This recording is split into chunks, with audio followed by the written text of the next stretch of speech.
Welcome into this Wednesday edition of the Oxford Exxon podcast. Chase Parham, Neil McCready, Clark Ford studio this afternoon, just after 1 o'clock, as we are getting going. Ole Miss baseball knocks off Alcorn State last night in a bit of a laugher, but there was news after that. Doug Nikhazy, chest injury. We'll get into that a little bit today, as well as still 1 day away from Ole Miss basketball in the SEC tournament. Most people think they've got to win 2 in a row to get into the big dance, starting with South Carolina, the late game tomorrow night. They're from Nashville.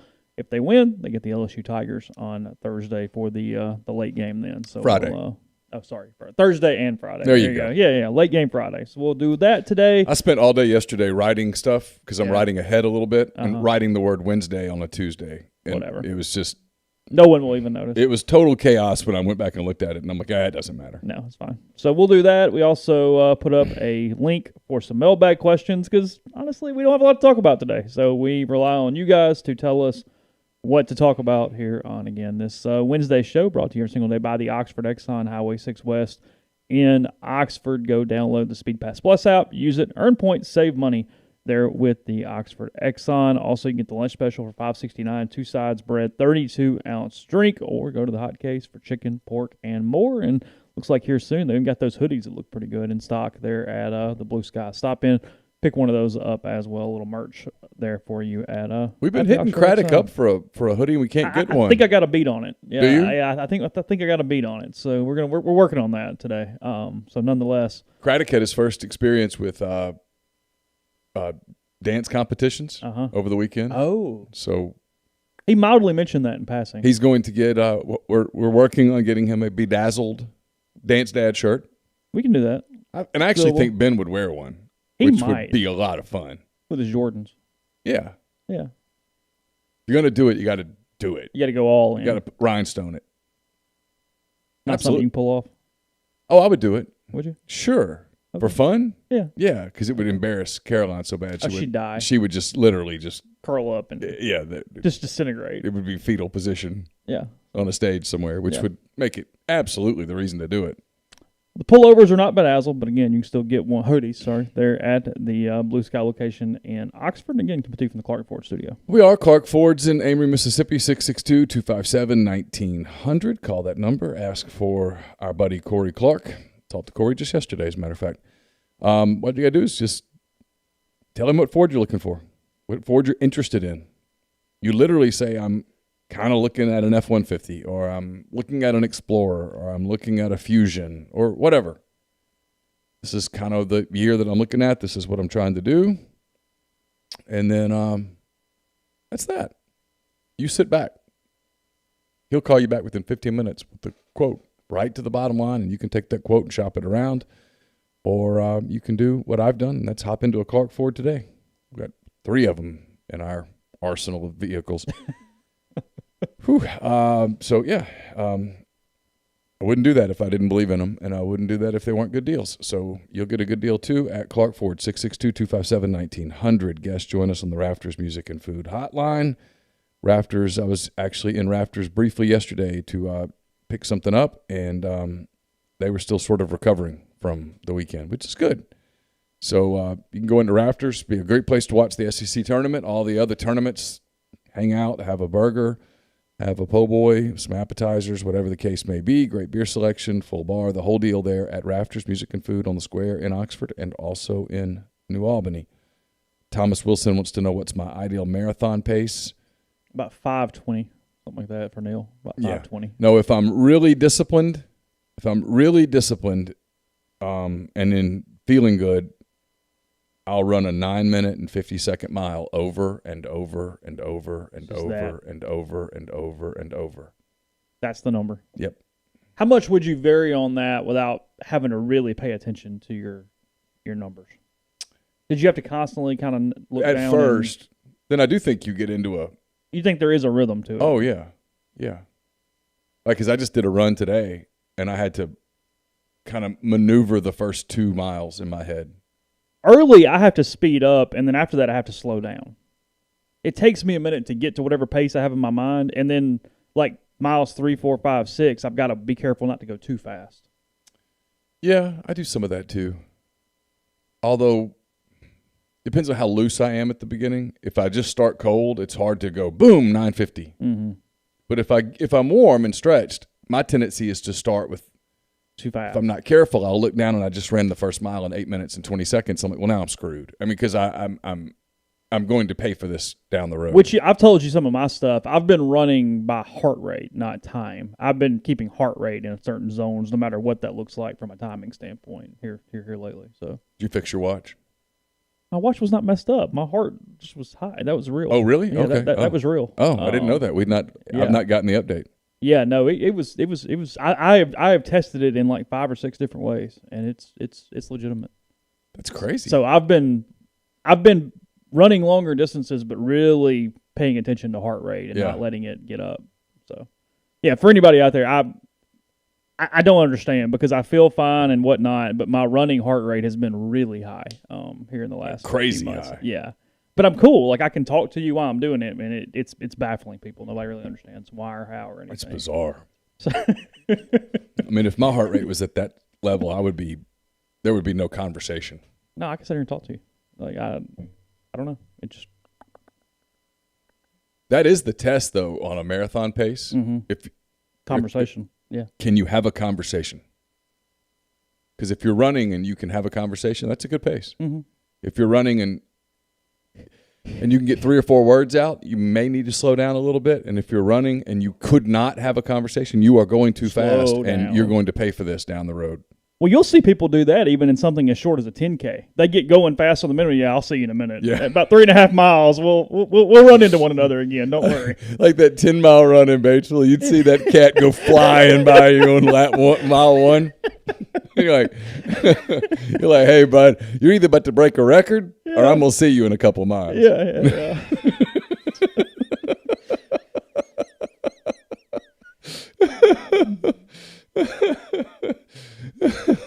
You'd see that cat at a marathon. He'd take off running, and you're like, dude. You're a Kenyan or you got a problem? One or the other. The Kenyans were up at the front, champ. And if you catch them, you're not going to be there. You're not going to finish this pup. Yeah, Daniel, you can protect your nipples. Like there's a way to avoid that. The other is just going to be a thing depending on how it goes for you that day. So, don't you kind of have to have the nipple experience to fully understand how bad that is? Well, you'll never do it again. Yeah, you'll protect them from now on. Yeah, because people think you're being hyperbolic until it happens to you. No, it will slice. My first experience was I was training for my first marathon, and I was running in Oxford, and everybody was making fun of me for running treadmill. And so I went out. It was an August day. Yeah. And I went out and ran. It was a 9-mile run, and I ran all over Oxford. And it got so sweaty, and so the shirt got heavy. About 6 miles in, I'm like, uh-oh. Problem. Got a problem. And by 9 miles, I'm a bloody mess. You Yeah. really are. Oh, yeah. And you won't do that again. From that point forward, any run over 7 miles, even shorter, why not just do it? Right. Like, hey, but any run over 7 miles, I was prepped. Band-Aids and a crisscross, a little bit of Vaseline. Someone said, "You're going to ruin your shirt." I'm not worried about the shirt. Oh, yeah. I mean, I'll wash the shirt, and if the shirt has some stains on it, it'll be fine. Brian wants to know your tiny water cup approach. Oh, on the marathon? Drink it before you need it, before you realize Yeah. it. If you wait to drink on a marathon until you're thirsty, you're in trouble. Yeah, I mean, I've only done halves at this point, but I'm cool skipping the first water station, but never skip any past that. The first one I'm still trying to get in rhythm, so like, nah, whatever, like 2. But yeah, after that, no, don't skip one, ever. Get something. I have a paranoia about anything past that point. So I think that actually that first Chicago marathon, I was gonna make my time, but at 6 miles, I had to pee so damn bad that it's all I could think about, and so I had to stop. You have to stop at that and then point. I had to wait. Oh, We had not gone far enough into the race. Someone had told me that, like, hey, if you can get halfway, you won't have to wait to hop in a porta potty or whatever. But at 6 miles, I was like, I don't think I can. And it was getting to the point where it's all I could think about. Big say mentally that gets on your So I had to wait for like 2 people. And that probably cost me 3 minutes, which there you go. 4 minutes. Broke it right there. There you go. Hey, big news. What? The Texas Rangers. Yeah, tell the people this is science today, y'all. This is big news. Saw this a few minutes ago. The tweet is from Joe Papalano. Joe Papalano is, I don't know, he's something. redhuddleup.com, as long as this is correct, and I assume it is. He says the Texas Rangers will allow 100% occupancy for their home opener on April 5th. With more than 40,000 potential fans in attendance, the Rangers are the first professional sports team to allow full capacity in a year. Mask will be required, but nonetheless, big news there. For the break some news. They're not going to be enforcing the mask thing in Arlington. You don't think so? No. I do think it's fascinating that you can put 40,000 people in a stadium in Arlington and you can't put but 20% in a stadium in Chicago. Well, and I mean, that's probably jet currents and stuff, right? And a tie-in here. I mean, all jokes aside, and this has happened multiple places. But all jokes aside, Ole Miss is that tournament probably greased some wheels there to go, see, we're good. It was 20, it was 25,000, we're all right. Well, that probably did help. With all due respect to Ole Miss and Mississippi State and Arkansas and TCU and Baylor and Texas Tech, that very well may have been the Texas Rangers going, no, by God, we're going to play this tournament because we need some pictures. Well, and that was kind of the thought was when we were trying to figure out, hey, are they going to be delayed? Are they not going to be delayed? What's going on? That was a couple people what they told me. They said, hey, the teams can kind of decide if they're going, but the Rangers, by God, are playing games this weekend. They decided there's going to be 9 games Friday, Saturday, Sunday. They don't really give a shit who comes in and plays them. Yeah. Well, like it was that might have been the clue. Right.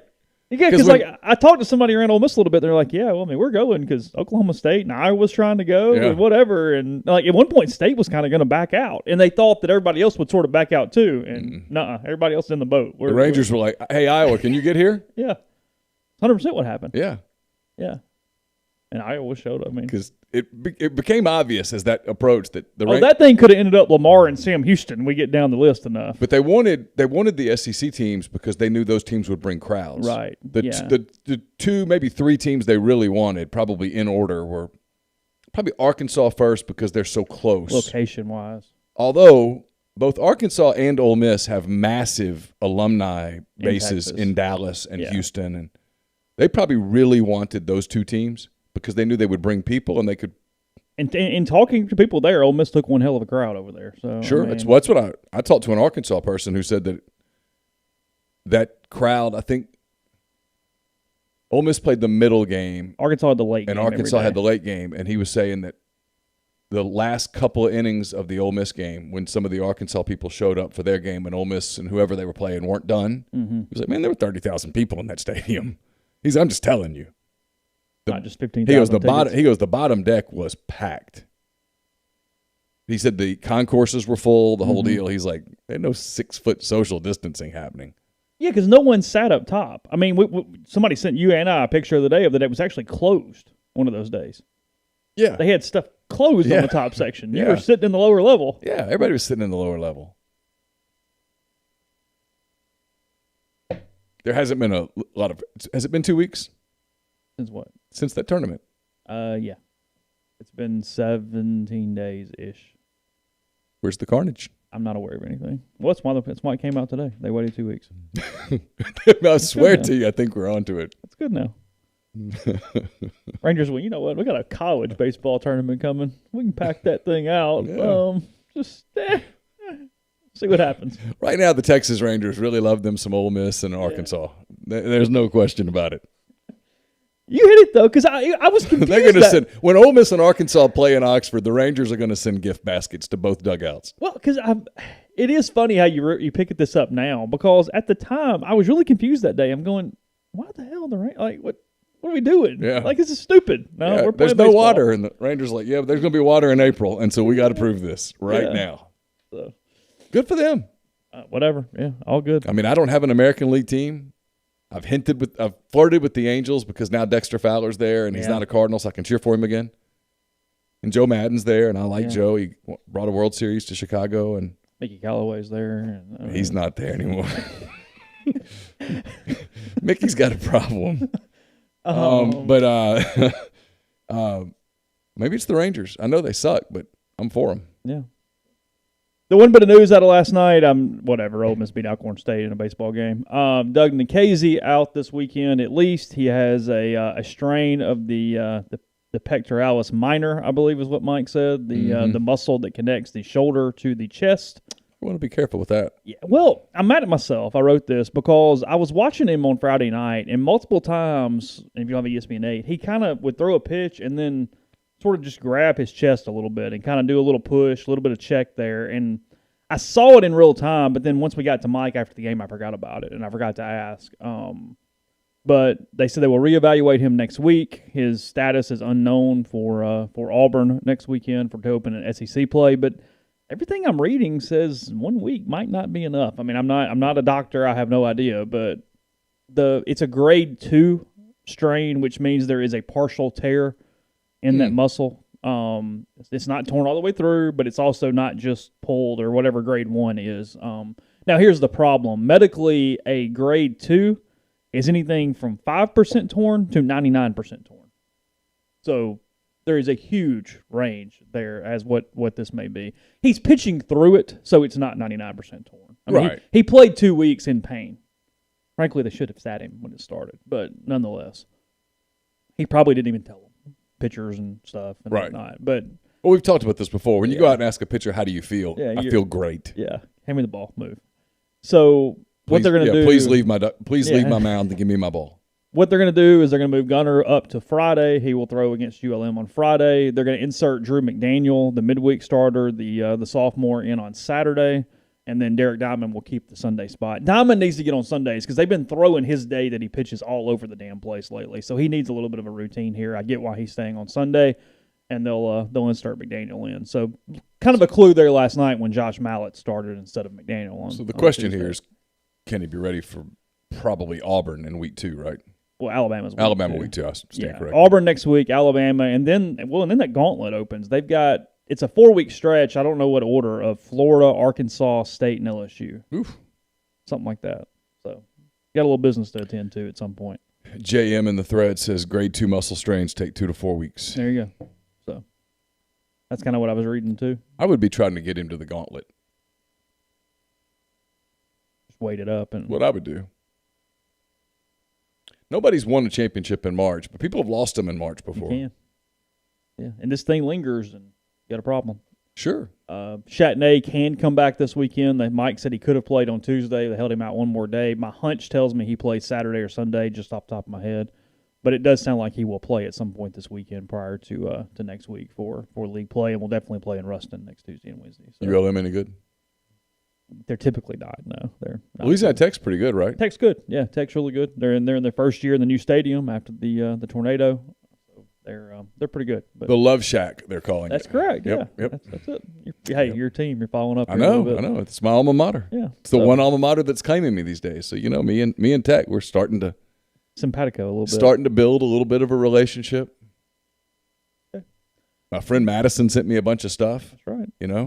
Caps, polos. Yeah. Whatnot. Yeah. I wore my Louisiana Tech t-shirt on my run today. I'm just trying to build the relationship slowly, Chase. You're the kid in the teddy bear right now, so it is what it is. Yeah, the teddy bear's not broken in yet. I'm trying to make myself like that teddy bear. We'll go to the mailbag questions in 1 minute, whatever. Before we do that, I'll tell you about Community Mortgage, Oxford, Memphis, Seto County, and Chattanooga. Underwriting and processing is done in Memphis. You're getting local underwriting and understands your market. Leader in condo financing, the float down option, and more. You can find Jason at 662-234-2704 or JLOWE@communitymtg.com. We're also brought to you by our friends at Grenada Nissan. If you're in the market for a Nissan vehicle, Grenada Nissan's the place to go. They've got a complete selection of new and previously owned Nissan vehicles, great lease deals as well. It's Grenada, NissanUSA.com. And we're brought to you by John Edwards of Regency Travel Incorporated in Memphis. He's part of Virtuoso. It's a worldwide network of travel partners that allows John to supply his clients with added values, unique benefits, simply not available to other travelers. Get in touch with him. Give him some parameters and a budget if you're thinking about a vacation, whether it's this summer or it's the holidays, whatever. Just give him some parameters, give him a budget, then sit back and he'll give you options you will not find on your own. 901-494-3387 or send him an email, jedwards@regencytravel.net. First-time clients can save $50 off their first booked trip just by telling John you heard about Regency Travel on the podcast. We are also brought to you by Oxford University Bank, OUB, locally owned and operated right here in Oxford. When you deposit money at OUB, that money and the vast majority of the bank's profits go right back into the Oxford community. OUB has a commercial checking account now paying 1% interest as long as you keep $10,000 in the account. It comes with fully interactive online banking. They can also set up any local business to deposit checks from their office and not have to worry with coming to the bank daily to deposit those checks. To learn more, go to liveoxfordbankoxford.com or call 662-234-6668. OUB is FDIC insured. I have a pretty diverse mailbag that's up at rebelgrove.com. It's brought to you by Whitney McNutt of Tommy Morgan Incorporated Realtors. Whitney is serving you for all your real estate needs in Oxford and Tupelo. She sells condos, land, commercial, and residential family homes. And you can get in touch with her at 662-567-2573 or 662-842-3844. And we're brought to you by Bain, Moss & Bowen, located in historic downtown Corinth. Bain, Moss & Bowen represents a wide range of law, from DUI defense to car wrecks to representing government entities. It's the only firm in Mississippi that's made up of a sitting state legislator, a former assistant district attorney, and a former circuit judge. Their experience is unmatched in that regard, and you can tap into it by visiting them at 618 East Waldron Street in Corinth or by calling them at 662-287-1620. So let's see. Get into the mailbag a little bit. Let's see what's going on. I had a question here as you look for one. Sure. The question is, if Ole Miss beats South Carolina and loses to LSU, can they still get in? I mean, they can. I would be concerned in that scenario that your net's not just is not going to be good enough. Ole Miss's net fell, I think, 1 overnight. Did it? You play a team whose net is in the 130s, which means that it's probably going to fall on Thursday no matter what. So you probably have to beat LSU to feel great, to even feel good. And if you beat LSU, I think you're in. The only scenario in which you wouldn't be in is it's hard to see them out in that way. The only one is this: if you beat LSU and somehow Georgia got to that spot and you lost to Georgia again. Oh, okay. Yeah, that's fair. But if you played Missouri or Arkansas, and those would be the other two options on Saturday, and lost, I think you'd be fine.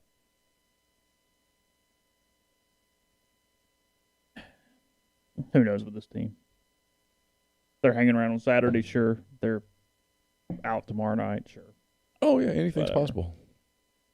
Who you got tonight? Vanderbilt A&M. I'm going to stay up, check that out. Oh, man, are you kidding? I can't wait. Really want to watch the way good popcorn. I want to watch the way Vanderbilt tries to match up with Texas A&M's post play. I want to see how A&M tries to, make Scottie Pippen Jr. work. I want to watch the two coaches interact. The intricacies, really. I want to watch just the chess match that will be Texas A&M Vanderbilt basketball. God, what a great game! Because the winner is going to have this momentum going into this 5-day run that they're about to go on.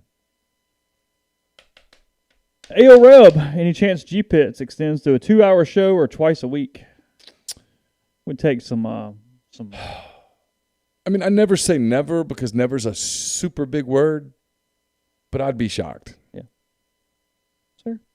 I don't think Jay's in I don't think that's what Jay wants to do. You don't? No. Okay. Yeah, I don't think so. Let's see. How much access do you think to the football team do you think reporters will have once COVID restrictions go away? I get the sense that guys will get less access under Lane anyway. Well, that's true. Look, in a perfect world, Lane is not going to give a lot of access. Coaches are not available during the season at all. Some players are. Lane is. I do wonder. Depends on what you mean by access. Yeah. I do think the days of everything being in person are over. Yes. I think we go back to some, but I'll be honest, and I'm not this way. I'd rather do it in person just because I feel like there's more interaction. Yeah. There's going to be a push from some media members to stay Zoom. Oh, yeah. The ones who aren't in town are going to want the player stuff to be Zoom. Yeah. And not have to come over. They'll come for the Monday, and then they'd like everything else to be Zoom. Yeah. I don't know this, but if you told me after practice stuff becomes Zoom, I would maybe buy it. At least one of the days. I hope not, but. Oh, I wouldn't be surprised if that becomes the norm. Tuesday, Wednesday. Yeah. That we get in person on Monday and nothing again until Saturday. Yeah. Possible. I really do think that's possible. But yeah, Lane runs it pretty similar to Saban. I mean, there's very little coach access, and the players are just kind of whomever you get each time. Big Reb says, Neil, you're a writer. I'm concerned about you thinking never is a big word. Never is a huge word. Never, always. Yes. Those are massive words.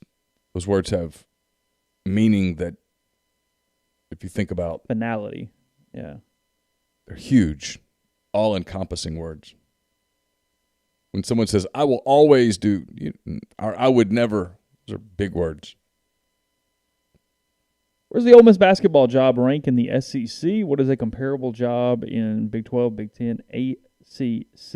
And then somebody else below says, just for reference, Andy Kennedy was hired in 2006. Since then, Ole Miss has had 5 losing seasons in the SEC. The rest of the 10, Alabama's had 10, Georgia's had 8, State's had 6, Tennessee's had 3, Auburn's had 11, LSU's had 7, Carolina's had 10, Arkansas's had 7, and Vandy has had 5. Just went where's the basketball job? That's correct, right? Yes. The coaches have played it up beyond where it is historically. Because they've been a very middle, I mean, complimentary, a very middle-of-the-road basketball program in the league. Yeah, I mean, I've said this a few times. Ole Miss has now had 15 straight years of pretty good coaches. Mm-hmm. Andy's a good coach. Kermit's a good coach. Those are good coaches. They don't have much network to speak of at all. There's a difference because that's the difference here. Where is the program from what have they done on the court standpoint is a different conversation than where does the basketball job rank. Those are two totally different conversations. Where's the program at? For sure. Where have they done winning-wise? Well, middle of the road. I don't know. I mean, you could even make some arguments for like 6th. I mean, yeah, there's arguments in there. Well, they had time when the job was open because Andy walked away pretty quick. Yeah. So they had a full month to get out and kick the tires on some stuff. I think Tom Crean preferred Georgia. Yeah. Don't really know why. History says it's no better, but from the outside looking at it on paper, Georgia looks like a better job. Sure, yeah. Little Thad Matta stuff. Yeah, but his deal was weird. Yeah. He's still not coaching. I'm not convinced he wasn't just making sure he was fulfilling some contract stuff. Mm-hmm. Oh, that's right. He still got paid if he tried to find a job. I've got to look for a job. Yeah. Steve Forbes is now at Wake Forest. I mean, they could have had Steve Forbes. I think Steve Forbes would have taken the job. Obviously, Kermit took the job. There was a lot of Mike White talk. But Mike wasn't going to leave Florida unless Florida was leaving Mike. Mm-hmm.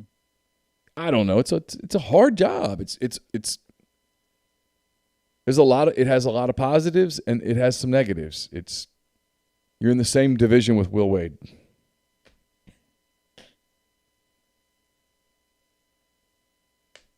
Well, I mean, let's talk about this for a minute. Seriously, I think Ole Miss is going to beat South Carolina on Thursday night. And you're going to look up on Friday, and to get to the NCAA tournament, you're going to have to go through that team. That team was not built the same way this team was built. I mean, completely different ways.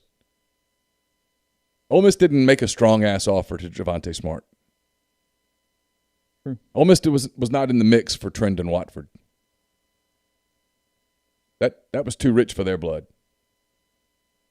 And LSU's all over all kind of that. And then where's there more basketball talent, Louisiana or Mississippi? How many SEC schools are in Louisiana? Sure. I mean, that's the reality. Ole Miss, to get to the NCAA tournament on Friday night, is going to have to go through a program that was built in a completely different way. And if you as a fan can't acknowledge that makes the job hard, I can't help you.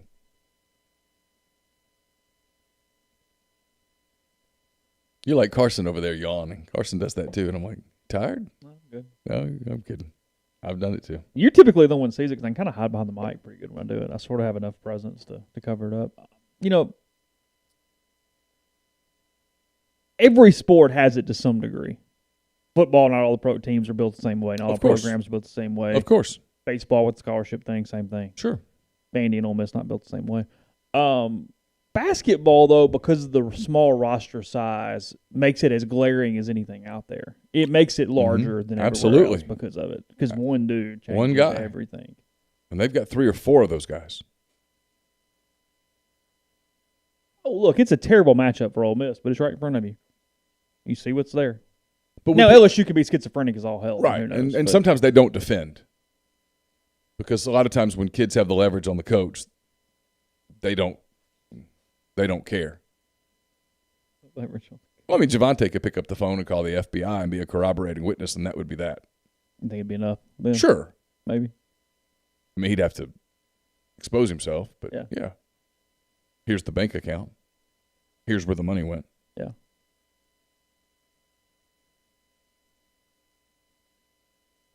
I mean, it's you can tell I've given this some thought. How do you write this on Friday night where it doesn't look like you're being a homer or whatever? But there's a huge – when people talk about the job, that is the job. You're right. It's not like comparing to Vanderbilt baseball because Corbin's not breaking laws. Corbin's not on some wiretap. Corbin, they found a loophole and they've taken advantage of it. I tip my hat to Tim Corbin.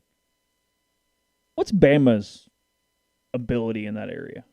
In basketball? It's there. Is it? Yeah. And that guy's a really good coach. He is. Oates has done a really good job.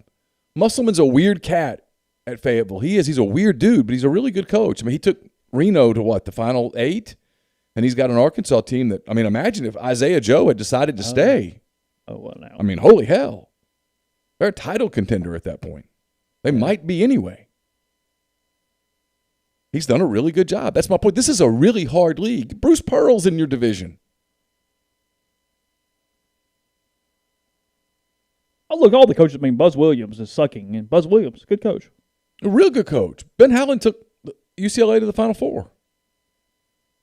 Say what you want. He's a good coach. Yeah. Watch him coach. He's a good coach.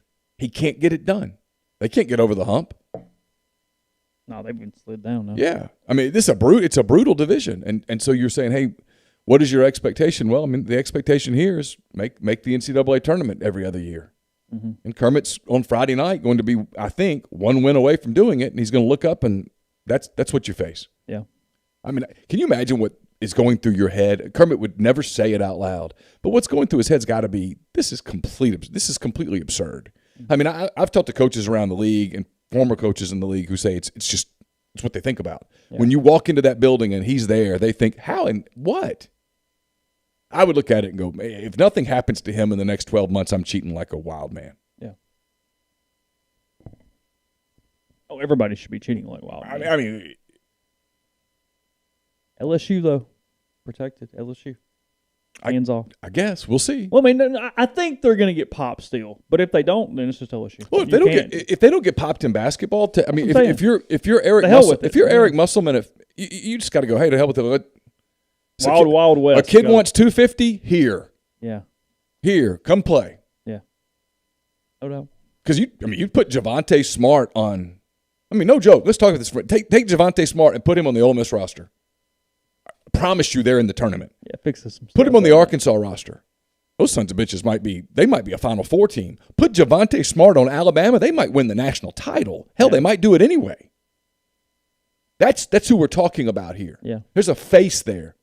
It's not like Ole Miss bought some diapers for Leo Lewis's girlfriend so that he could go play at Mississippi State, because that's exactly what happened. I mean, a strong-ass offer. I'm going to go out on a limb here and bet we're talking 6 figures plus. Straight cash. Yeah. I'm going to bet we're talking about more than some Huggies. Yeah, oh, no doubt. Podcast brought to you in part by Northeast Spark, SPARC, service people across rural communities. 2 packages, the Ignite 100 Mbps or the Blaze 1 gig, powers the Clark 4 studio and does one heck of a job at doing it. Your hometown team bringing you world-class broadband, nespark.com, 662-238-3159. Phone service available, as well as parental controls, network security, and more. Find out if they're in your area. I've heard a couple times over the last few days of different neighborhoods they're going in Oxford right now. So call them. Make sure you can connect with them. Again, 662-238-3159. We're also brought to you by Alpha Specialties, located at 1670 Highway 80 in Pearl, Mississippi. It is your trailer-specific professional. If you want to haul it, they can call it. Alpha is the premium trailer dealership in Mississippi. They've got Load Trail, which is the premium brand trailer, the highest quality utility equipment dump and gooseneck trailer being built today. They also have the Hallmark cargo trailers, one of the most quality cargo trailers on the market, perfect for hauling goods to markets and shows, ATVs to deer camps, hauling race cars and more. They can even build game day trailers, concession trailers, all of those things just for you. Give them a call, 601-932-9798, or check them out at alphaofms.com. Blue Delta Jeans makes the best fitting, most comfortable jeans in the world because they are uniquely made for you and only you. Raw denim jeans, custom fit, hand-tailored in Tupelo, Mississippi. One size fits one at bluedeltajeans.com. Blue Delta's been advertising with us for more than 2 years. We've always directed you to DM them to set up a time to get measured, but now, even if you're not coming to Oxford, you can get your very own pair of Blue Delta jeans. Visit bluedeltajeans.com, get measured by their new virtual tailor, and design your own jeans. And just for our podcast listeners, enter the discount code Rebel Grove, all lowercase, at checkout and take 10% off of your order. They're the most comfortable jeans I've ever worn. I know Chase agrees, and you will too when you get into your pair of Blue Delta jeans. The Oxford Exxon podcast also brought to you by our friends at The Rogue. The Rogue is your destination for fine men's clothing. Their stylist hand-select pieces from top designers, from work to lifestyle to nightlife. There's the perfect something for everyone at The Rogue.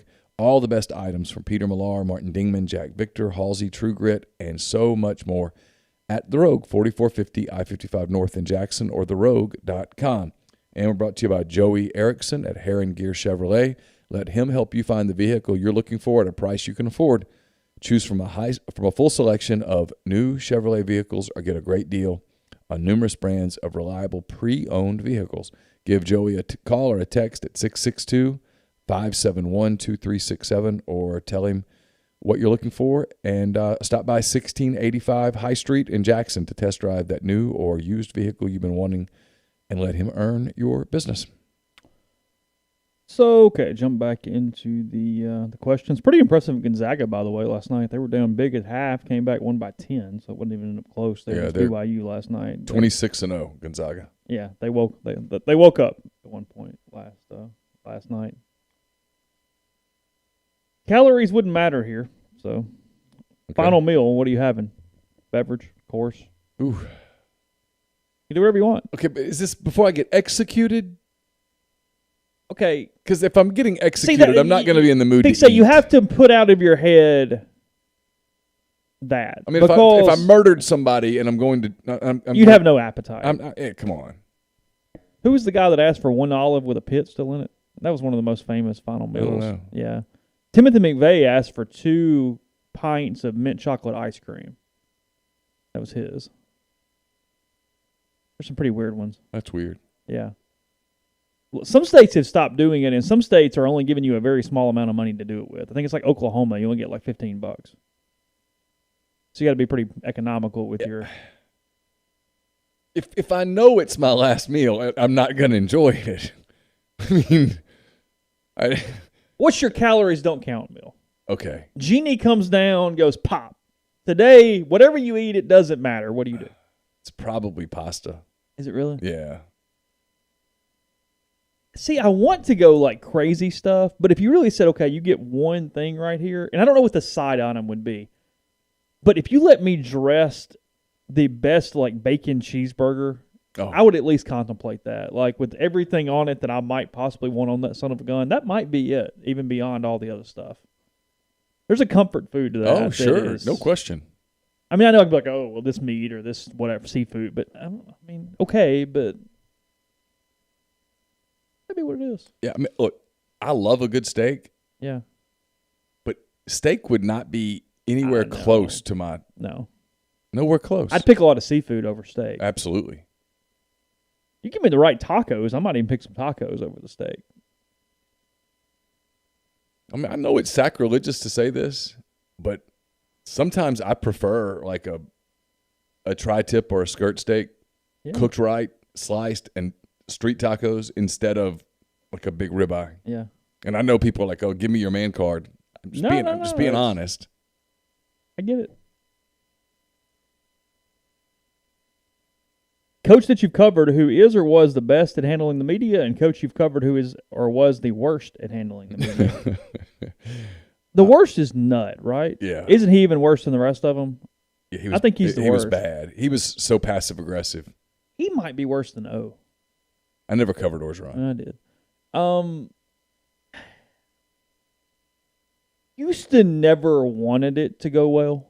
He never cared about even trying to be right with media-wise. Unless you kissed his ass. Yeah. Oh, didn't know what he was doing, right. But at least gave it a shot a couple times. Yeah. Like, I'll give him a – now, look, once the thing with Godfrey happened and whatever and calling me set, whatever. But, I mean, he had some intention there at one point. I mean, coaches I've covered as a beat writer. I got Terry Bowden at the end, and he had snakes in his head by then. I got Tuberville twice. And he was fine. Tommy was really good with media, actually. If you needed something and you were remotely fair to Tommy, you got it. I tell you what I did like about Tuberville. Mm-hmm. If he was pissed at you, you would talk about it. Okay. And then it could go away. Okay. Cliff Ellis was a lot of Houston nut. Oh, really? Yeah, a lot of similarities. He's the guy that did the throat thing, right? At Bud Walton. That's right. Where people who saw it thought it was going to get physical. And what went through my head was, what do I do? What do I do? It was back of your neck. Yeah, and he squeezed tight. That's right. It was back here. Is that the one time you ever been physically touched by a coach? Mm-hmm. I mean, other than like something. I mean, Yeah. It's the only time that I ever felt like, where's this going? There was like an encroachment of your space. Oh, for sure. He was trying to intimidate me. Right. It's true. It's true. It's a true line. Let's see who else did I cover. I covered Houston. Had no chance. Yeah. Had been poisoned. Matt Luke was very fair to me. Matt was good. Matt was fine. He's really good. Hugh Freeze was. He ran the game. It was all over the place. It depended on the day. Yeah. Matt couldn't get out of his own way and just be Matt. Matt always wanted to tell you what he thought should be said in that situation instead of just be yourself. If Matt could have been in front of the camera, the guy that he was away from the camera, people would have really liked him. Really engaging guy. Super guy. Really a good human being. Yeah, no doubt. Yeah. Matt's a good dude. I mean, it's a fantastic guy. It's a shame, that whole deal. Just anyway. Yeah, not fair. Andy was great. Andy probably who's the best coach I've ever dealt with from a media standpoint. It's probably AK.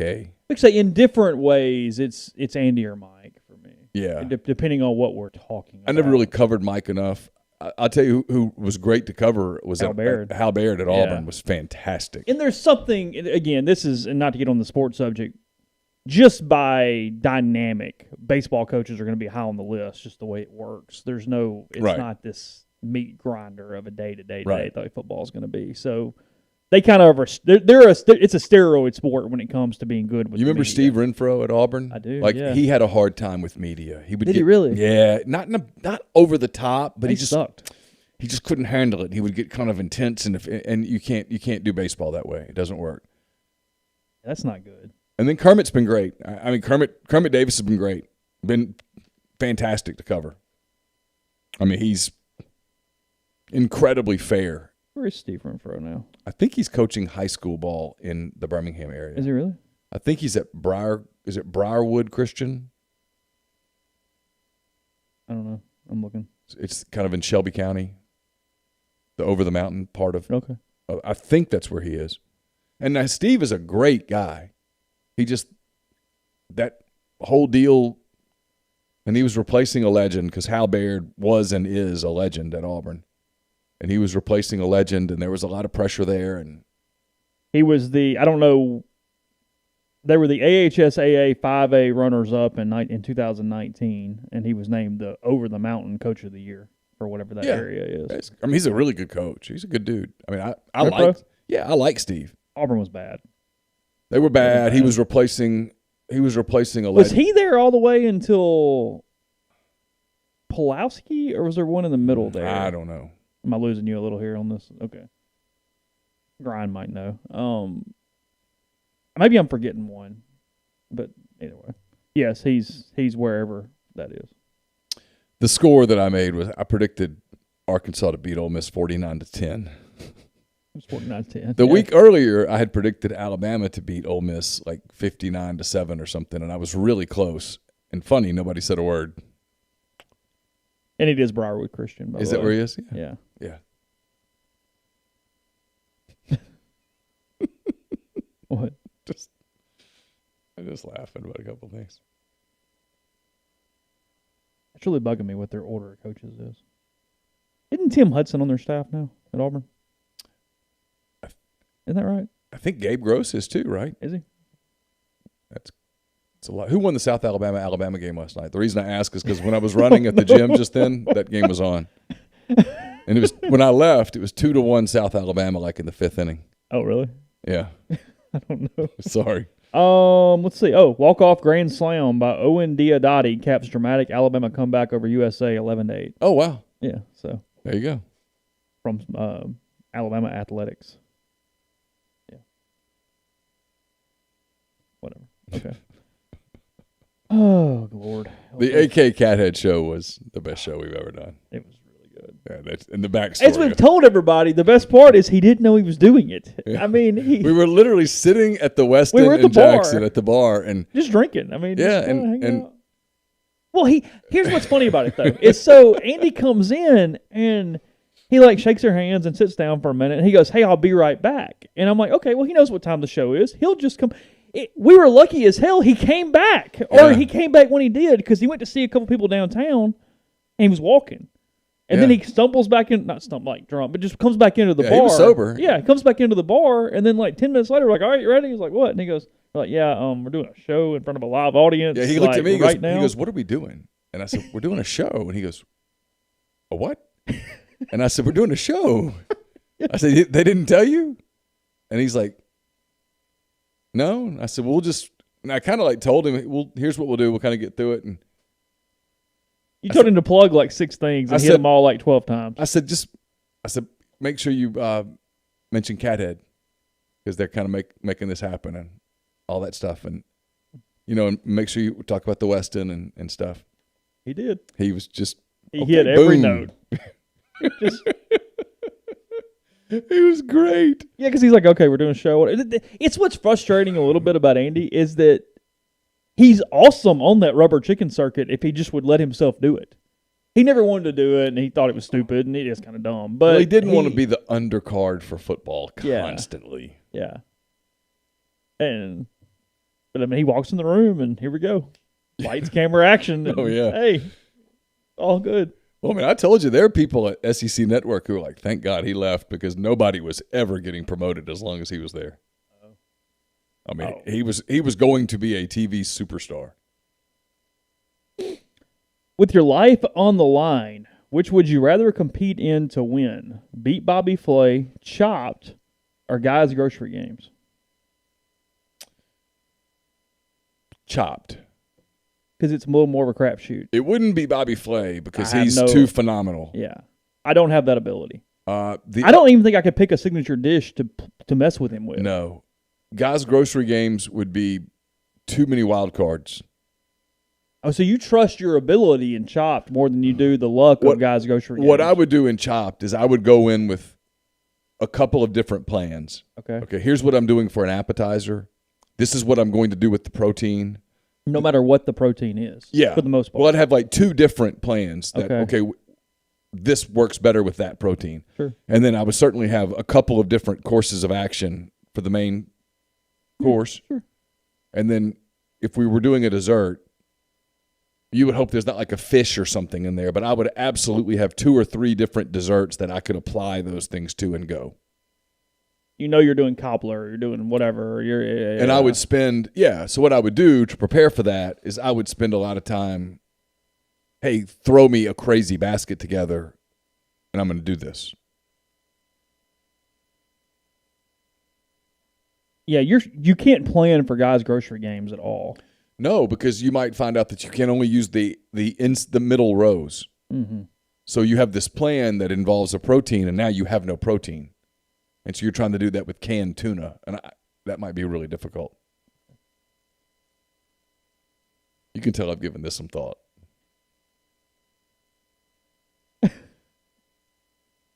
I'm so weird that here's how big of a nerd I am. I'll hit the pause button on that and think to myself, okay, 30 seconds, what would you do?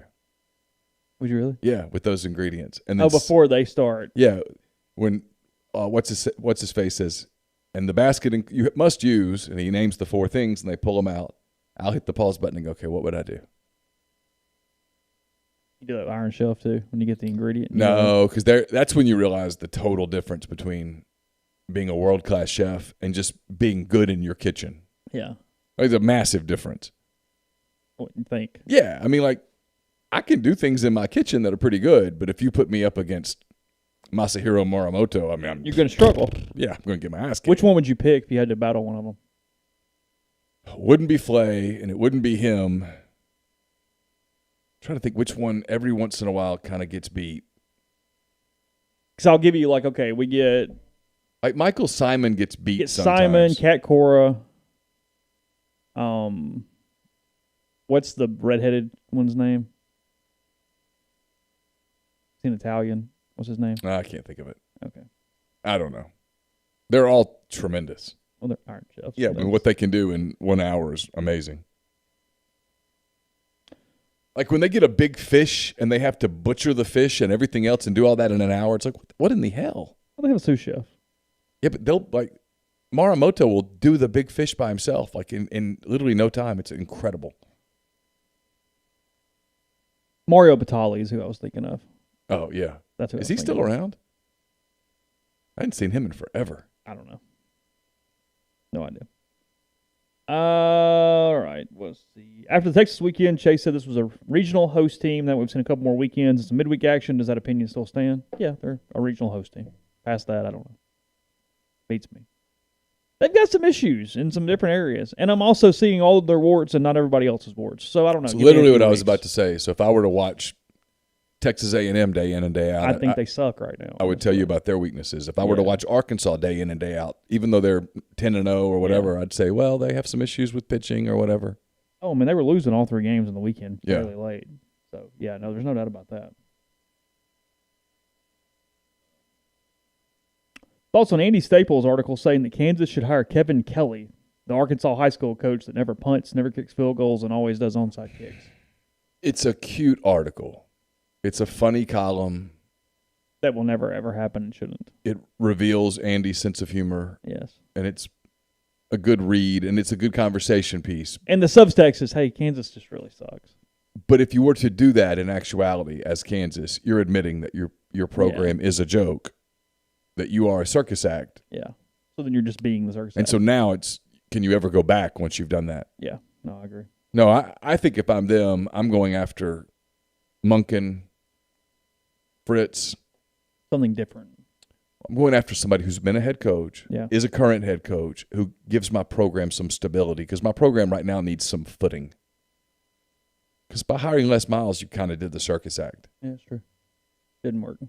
Go hire a proven coach who can win. Yeah.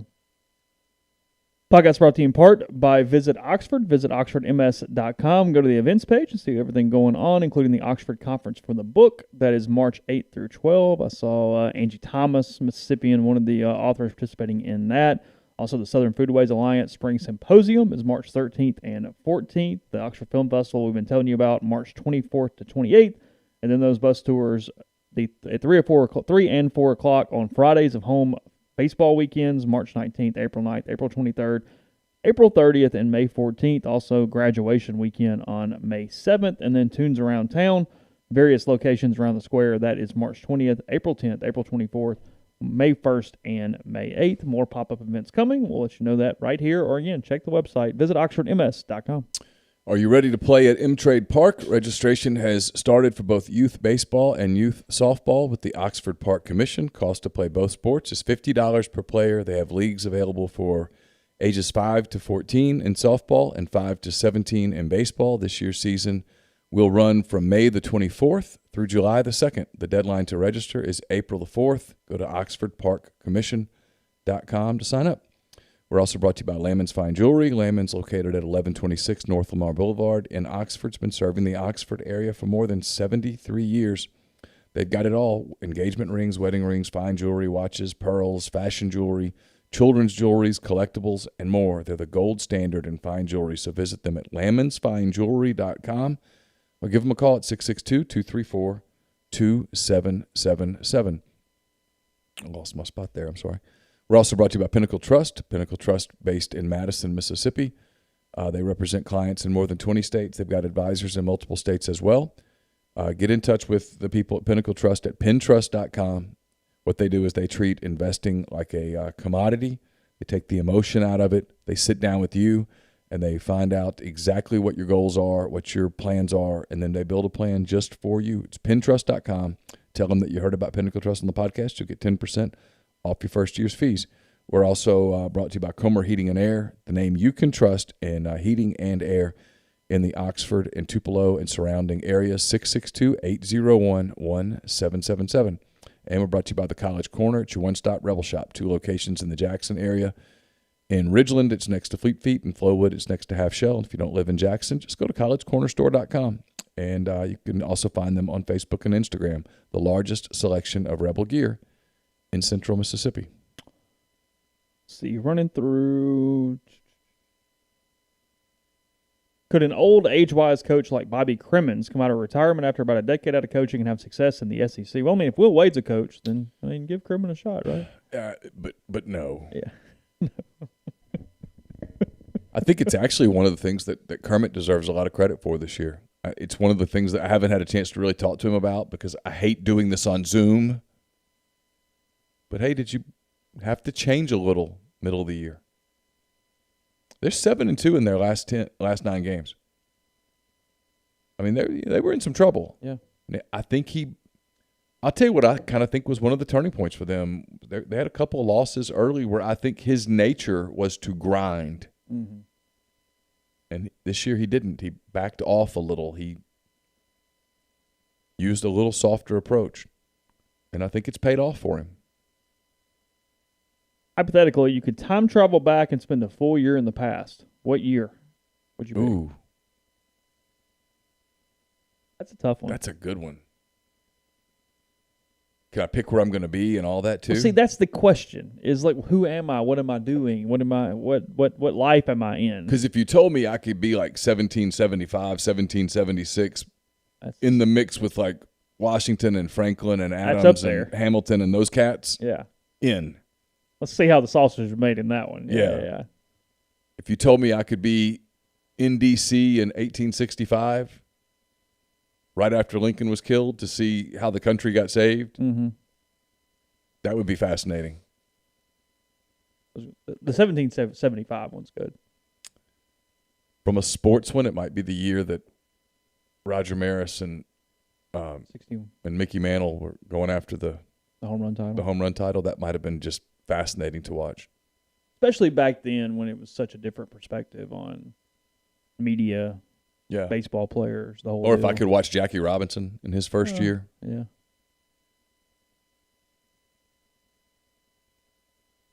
You want to go back to 94 and be a Mexican bartender for a little while with OJ and Griffey and the rest of them again? One night of that was plenty. Yeah, you good? That was plenty. I'll tell you the other one that would be fast from a sports standpoint, because you read some of the stories, some of the accounts of the people who watched him play. I would love to be able to go be a fly on the wall or a person in the stands and watch Josh Gibson in his prime. Because he never played in the bigs. Good. Yeah. Just played Negro League. Yeah. And then when you read the accounts of people, both people who played with him and against him in the Negro Leagues, and also major leaguers who got to play against him in like some of the barnstorming type things. And they talk about this guy in reverential ways. Like when peers talk about another player in that way, I always perk up. Sure. Like I used Carson and I have that Chasing the Ring show, and I mentioned this to him. When Gordon Hayward, who I have a lot of respect for because of his basketball acumen, when he started talking about LaMelo Ball as Russell Westbrook, I was like, whoa. Suddenly that's, yeah. Interested. But when you read those guys say, I think he might be better than Gehrig. Oh, he's better than Jackie Robinson. Like that was a consensus in the Negro Leagues that as a baseball player, Gibson was a better player than Robinson. Which is, whoa, because Robinson was pretty freaking good. That would be, some stuff like that would be fascinating. Like the trip that I want to take, I really want to go to Kansas City, like Carson. I want to do the St. Louis, Kansas City swing and go to Kansas. I want to go to the Negro Leagues Hall of Fame, go to a Royals game because I love that park. Yeah, Kaufman's It's a cool park.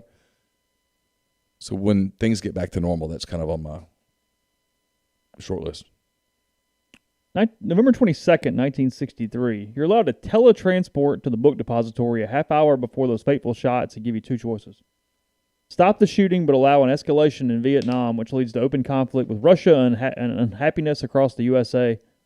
Turn away, allow the shooting in the aftermath. Well, a lot of the cats on our board would tell you that you're in the wrong place, that you could be you could be right there. Anyway. You could take out Oswald and it wouldn't matter because they're getting shot from 8,000 different directions. You really don't buy that. Wouldn't you have to stop it? Yeah. You have to no stop matter it. what, yeah. You have to stop it. My Kennedy hot take is he was in real danger of losing in 64 anyway. Mm-hmm. I think when you read true historians and they get away from the mythology of Camelot. Sure. Jacqueline Kennedy was such a glamorous person at a time when TV was just getting started and people were drawn to that and the young children and all that stuff. And then she gave that interview, weeks after the assassination where she talked about Camelot and kind of got that seed planted. And I don't mean that critically either. But if you take away the mythology and he finishes his term and runs for re-election and loses, I don't think history would be particularly kind to his administration. No, it completely changed the legacy. As is obvious, duh. But yeah, no, it did. Of course. It glamorized the entire presidency under him. Yes. In a way that, frankly, was not reality. Yeah, in a way that's completely different than what happened to Lincoln. Because Lincoln his presidency was ascending. Yeah. Lincoln's the one that, when people talk about how would the country be different, I think we would have a completely different history if Abraham Lincoln's not assassinated. In a much better way. In a better way. I think Lincoln's death set the country back a full generation. From a north-south, race relations, Reconstruction, all of those things. I mean, Abraham Lincoln had a ton on his plate. I mean, wow. Look at the pictures. And I realize they're so... Of Abraham Lincoln in 1861 and Abraham Lincoln in 1865. I mean, you see the pictures of like Obama. Obama's the modern one that has aged that most. And you look at Bush. Bush looks... You go back and look at the day that George Bush accepts when the Supreme Court and all that stuff. He looks like a young man. Barack Obama looks like a young guy when he walks into the White House. He looks older, but they didn't age anything like what Lincoln did. Yeah. It's incredible. The face, the wrinkles, gaunt, and the wrinkles, and he looks like he hasn't slept, and the agony on his face. Yeah, that was nothing. I mean, Reagan and Clinton and Bush and nothing Obama; even. those guys didn't deal with anything, and they dealt with stuff, obviously, because that job's a. Yeah. But yeah, the Lincoln thing. That's the one. That's absolutely fascinating. Who's your favorite teacher in school, and why'd you like him? Oh, I got a couple. Yeah, mine's pretty easy. Amy Jo Holcomb, who was my junior English teacher, was yearbook advisor, and then I'm friends with her to this day. Probably maybe writing because of her in some ways. Got some confidence. I was not necessarily unmotivated, but just didn't really know what I was doing. I feel like she challenged me in a lot of ways. Spent the extra time. She was young at the time too. I think it was her first job out of student teaching, and while any age helps with that, there's a certain connection there with when it's not crazy. Hey, you can kind of get you respect the opinion quicker. Maybe I guess it times out of that. But no, completely in a lot of ways probably changed some things, and I think that I probably did the same thing. I think she saw that she was helping me, and that probably gave her a lot of early confidence too. That hey, this is a job that does impact people and is the right path for that. It's a really easy one. She's by far over the top. I had one in the 6th grade at I. Lewis. I would suspect she's no longer around. Mrs. Neal was her name. She was it's going to sound like a brag. I don't mean for it to, but she was like in the gifted and talented stuff. And we had a creative writing thing that we did that the rest of it was only like 20 kids in the class. And I wrote a book. We had to write a book. 6th grade. Yeah. Which is a pretty daunting task. And I wrote a book about a monster that became president. Oh. And it was really good. Creative. It was.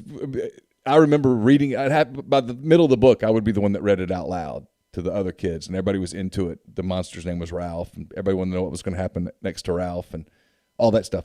And that kind of gave me, like you said, it kind of gave me some confidence. It was, guys, I realized this is what I liked writing. It was fun. I knew early that I liked to write. Even though I didn't go into print journalism, I never took a print journalism class in my life. Did you not? Never, not one. Be her, and then in high school, I was on the yearbook staff, which was nothing. It was a total joke. I know, me too. But my yearbook teacher, Jackie Whitlock, was really cool. And I was kind of looking back, I was kind of going through some stuff in high school, the beginnings of some of the psychological stuff, and I could talk to her. I would sit in there at lunch. I would take my lunch into her class. Oh, really? Because she had a class, and then she had the lab part, like for, laying out the yearbook and stuff. And there was a TV in there and a couch.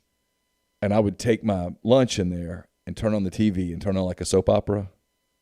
And it was just kind of, it was your 20 minutes. It was my detox time. Yeah. And then sometimes I would talk to her. When her class would leave, there would be like some time, and we just shoot it.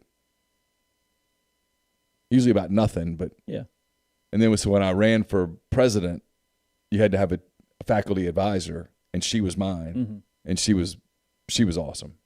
Yeah, I took one of the essays I wrote for her class into the first time I ever tried to write for a newspaper. I walked into the Amory Advertiser my junior year of high school, and I didn't have anything. I'd never written before, so I took in a high school essay and maybe some semblance of a resume, and they essentially handed me a camera and said, hey, go cover Legion baseball. That's what I did for a summer, was covered Legion baseball. That's how you learn how to report. Well, while I played for one team and then basically covered somebody else. But it was what it was. Sure. And that's how you learn. Ended up doing that for a little while. Covered all the Monroe County schools, and then when I was at ICC, I was sports editor of the ICC paper. But I moved over and covered Tremont basketball for the Etowah County Times.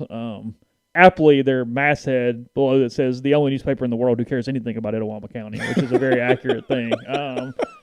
That is on their masthead. Truth in advertising. Yeah, no hell, and nobody, whatever. But no, it was fun. It was good. But that was that. Yeah, Amy Jo actually won. She was district teacher of the year. She's at IHS now, and she was actually district teacher of the year this year. All these years later. So anyway, that's that. Let's see. Which all the questions. So we do think 8:30 is the tip range tomorrow night. We think that's probably about right. Here's the deal. The first game starts at 6. They will tip the second game 25 minutes after that game ends. 8:30-ish. 8:30-ish. Yeah, that's about fair.